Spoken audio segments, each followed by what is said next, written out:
सोडून तसेच आई वडील व शिक्षक यांना स्मरून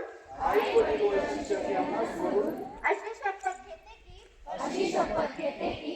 विज्ञान आणि एआयच्या युगात